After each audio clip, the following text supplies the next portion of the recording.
It's a popular song that's it's been played at weddings and in movies and TV shows, and everywhere uses it.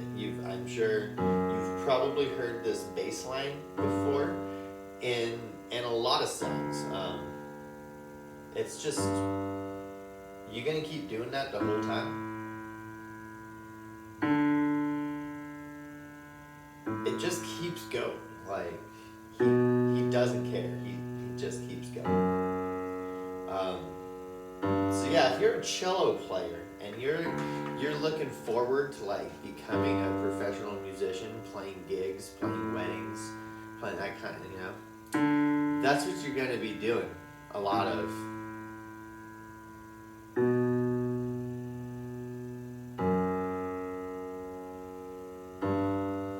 It's still going. Okay. Well, anyway, Canon in D is it's based off of that. That goes on the whole time, and then we play some other stuff on top of it. I want to do Canon in D, by the way, because I had a Zoom lesson with one of you guys, and you were like, "Hey, I want to try Canon in D to maybe challenge myself a little bit." And so this one's definitely a challenge. There's 5 levels of music that I've put below this video. It starts off pretty easy. They're all just basically down and up the D scale there, but it doesn't start and end on a D. That one, it's kind of funky, so you can check that one out. Level 2 gets into more of like a 6th grade level of playing. There's still this is really distracting with this guy. You ever gonna stop, or are you just trying to teach here? Cello players, am I right? So 5 levels, that's right. 1, 2. Second level was 6th grade stuff. There's a lot of double 8th notes that are slurred together. So while one part kind of does quarter notes, this one breaks it apart into 8th notes. The third part is where there's going to be the challenge for you guys. And I don't even want to talk about it a whole lot, because it has stuff that you're going to be doing in middle school in it. And I don't want to step on your new teacher's toes and teach you guys the stuff that he's gonna be teaching. I don't want to like teach it the wrong way. Let them teach it however they want to do. But what it is there is in the violin part in that level 3 towards the end there, you shift up into 3rd position to play basically the top of the 2nd octave of the D scale. You guys don't know your 2-octave D scale yet. Only the cellos and violas do. So yeah, that violin part goes way up there. If you want to YouTube search some videos talking about shifting into 3rd position and that kind of thing, check it out and give it a shot, but I'm not going to mention it here. Violas, you actually, I think, if you know your lower C scale, you guys can make it all the way through level 3. It's all the same stuff. Cellos and bass, definitely bass too. You're usually not going to be playing this thing, but in this thing called it's not the alto clef. Alto clef is for violas. Tenor clef. That's for the really high notes on the cellos. If you look in level 3 music right now, down there at the bottom, there's a lot of stuff in bass clef, and then it'll switch to a thing that looks like the viola clef, but it's not the viola clef because it's not centered right on the staff the way the viola one is. It's raised up a little bit. In the viola staff, that clef, the middle of that K-ish looking thing points to the C, and it's right in the middle line of the viola staff is a C, because that's where it points to. In the tenor clef, the entire thing is shifted. This guy, really, he's still going. The whole clef is shifted up, and it makes it so that that fourth line is your C. So all of your notes change when they throw that tenor clef at you. That's something that you can start expecting to see later on in middle school and definitely into high school. Of course, you're also just playing this. This is the cello part, so have fun with that one. And then bass, bass. There's the notes written for you down there. You would have to do that thing too, and that's crazy in bass. It's way up there on your highest string. Let's see. So level 4 is a little bit more of a rhythmic challenge that goes along with this thing. Still just clicking away over there, playing his cello part. That one, I think it goes up into the higher stuff on violin, so you might not be able to play those high notes. But the rhythm's not too tricky. I think you guys should be able to figure out how to play that rhythms if you do some practice with the metronome and clapping and that kind of thing. And then the 5th part, level 5, that's just crazy. That's the main melody. I'm going to attempt it. I don't know if it'll work.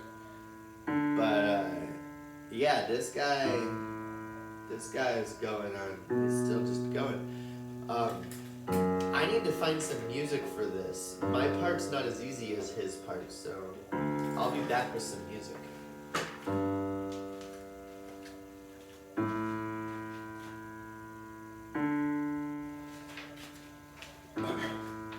Alright, I found my music. Check it out though. When I went to go print my music, it came out with... He's still going, by the way, isn't he? That's nuts. When I went to print my music, it printed out with no lines. So I think you'll have that problem. If you try to print this stuff that I posted underneath the video, because of, maybe it's the color settings on my printer that didn't print. I don't know. Either way, I wrote in some notes. I got the rhythms. I can figure it out. We're gonna play the first part. It starts on an F sharp, and it basically just comes down that scale. It goes from the F sharp down to the A, and then back up to the D. So F sharp, down to an A, back up to a D. You can play this starting on any F sharp you know, as long as there's enough notes going down that you can still play that A. So don't start like on the low F sharp if you're a cello and viola, because you'll run out of notes. Cool. But we're just gonna play those notes as whole notes. He's got whole notes playing over here, so let's wait for him to catch up to the beginning of the phrase, wherever that might be, and we'll start on an F sharp. Ready?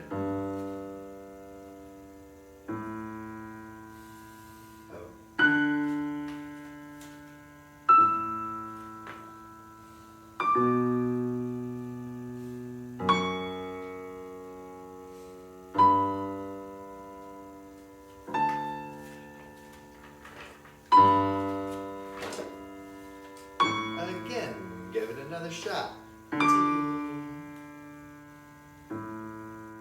Oops, no, we don't give it another shot. It would have gone on. Alright, let's try that again. Well, when he catches up.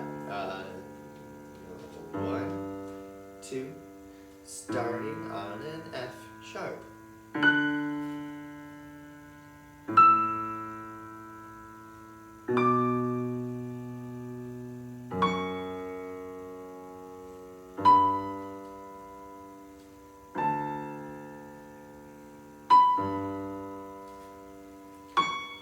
To F sharp. We can just repeat that over and over again. Just like he's repeating his part over and over again.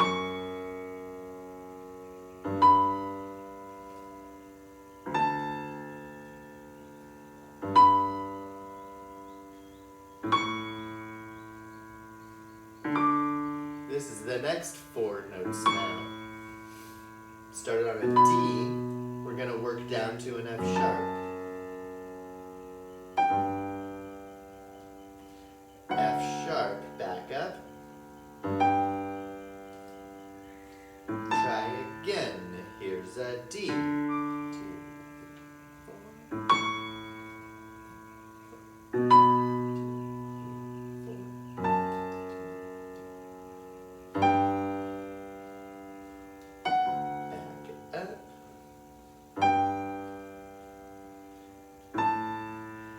And we can put both of those together.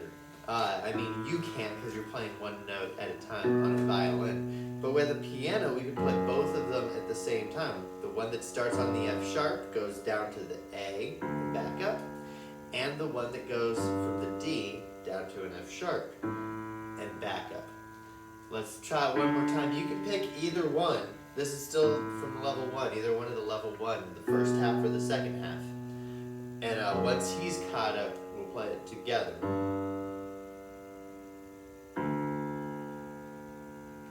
One, two, oh, 1, 2, here we go.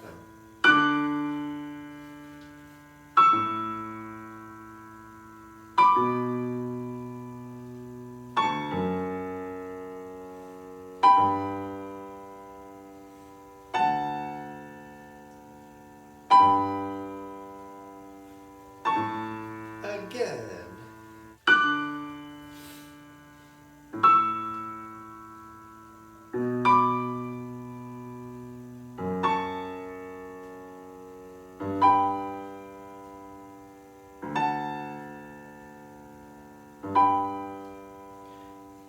Only the first half of 1, F sharp.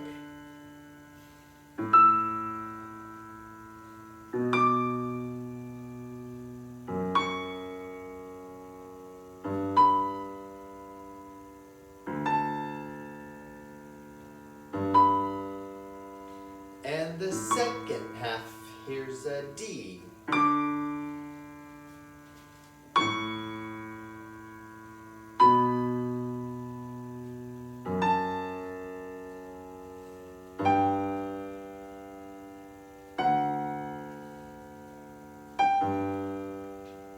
And one more time, pick your favorite.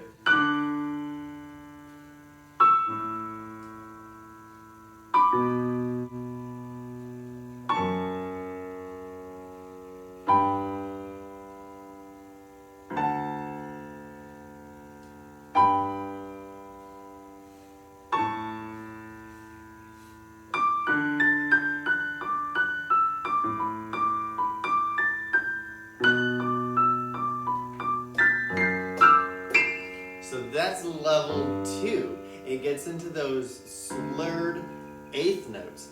And it starts, so if you're following along, this is now beginning of level 2. It starts with a D, F sharp, and an A. Hey, I'm trying to...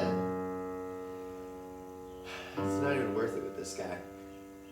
A D, F sharp, and an A. And you might recognize that as our D major arpeggio. There's a lot of those kind of repeated arpeggio type patterns in all of this stuff.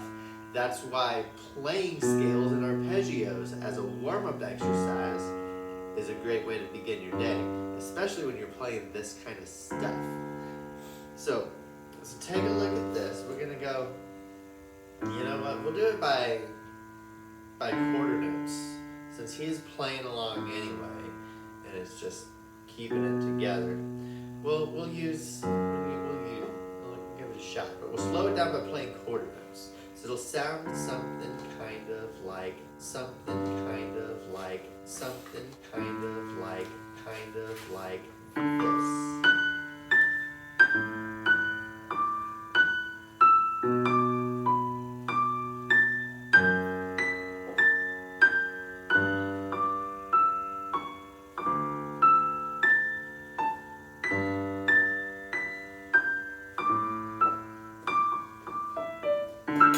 And then it goes into level 3.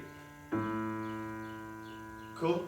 It's got to be faster than that. That was quarter notes. So your job if you want to practice and play along with this, is to do that slowly to quickly with a metronome while working on that eighth note line. Let's try it one more time, or I'll play it one more time. Try to play along with me, or pizzicato along with me, or say the finger numbers, do the say it, clap it, pitch it, play it, while I play it on piano. We'll do this a couple times so that you can go back and work on this at this speed.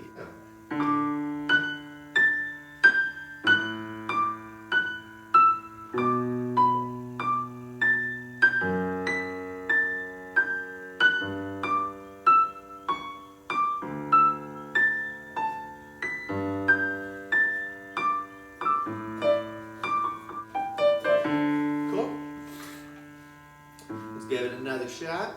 Think about what you might need to fix that last time. If you played it right, or if you said it right, move on to step 2. Try pizzicatoing it. 1, 2, 1, 2. Here we go.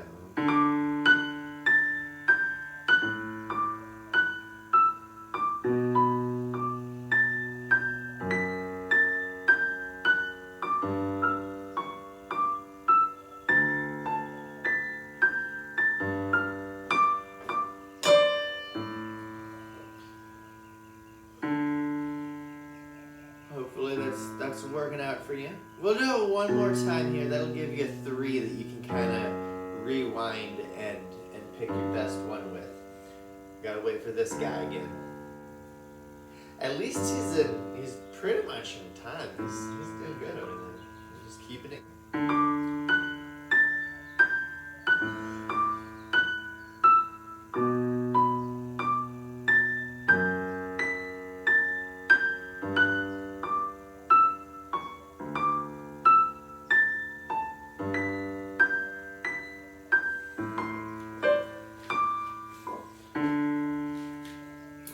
Go ahead and rewind that at all if you need to.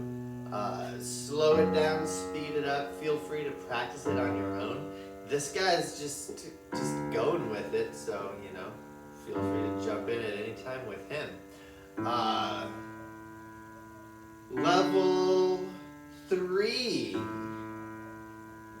is the stuff with that shifting and 16th notes. So each one of this guy's notes, it's 4 beats long because they're whole notes. They take up the entire measure. In part 3, pretty much everything is a 16th note. So for every 1 beat, you're playing 4 notes. For every 4 beats, for every 1 note that this guy's playing, you're playing 16 notes.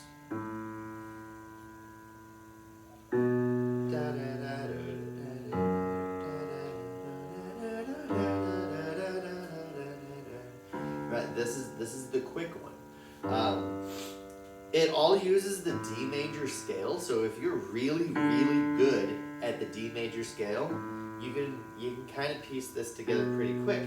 But notice how at the end there, it goes up to those high notes. Oh man, I don't know. I'm gonna attempt it here on the piano, and then I might have to go practice. I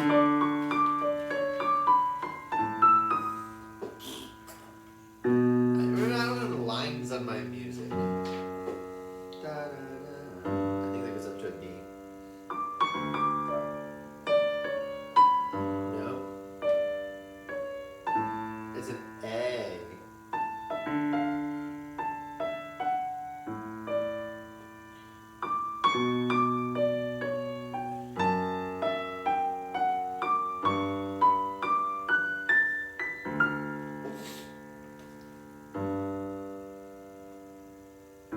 Not cool, printer.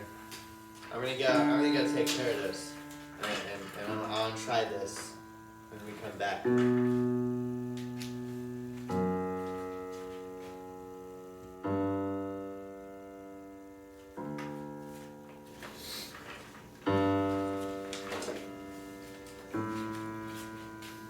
I didn't fix my lines, but I got an instrument that I'm better at. So let's give this one a shot. This is how maybe let's try.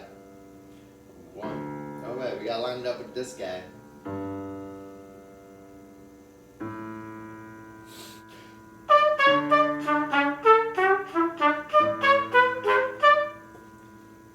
Whoa, I'm way too slow. Da, da, da, da, da, da. I'm doing 8th notes. This needs to be 16th notes.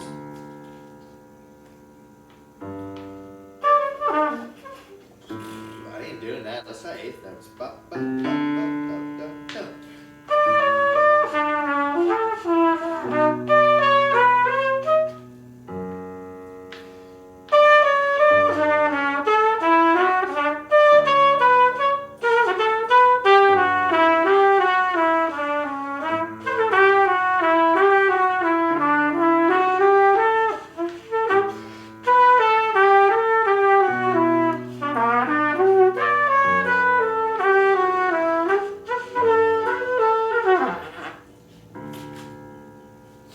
Just like that.